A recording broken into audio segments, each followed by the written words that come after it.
அண்டமாய் அவனியாகி அறியொணா பொருளதாகி தொண்டர்கள் குருவுமாகி புகழறு தெய்வமாகி எண் திசை போற்ற நின்ற என்னருள்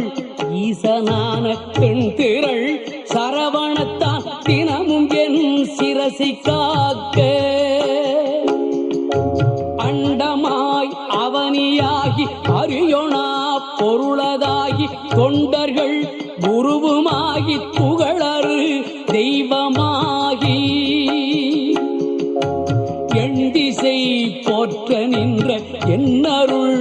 ஈசனான தென்திரள் சரவணத்தால் தினமும் என் சிரசை காக்க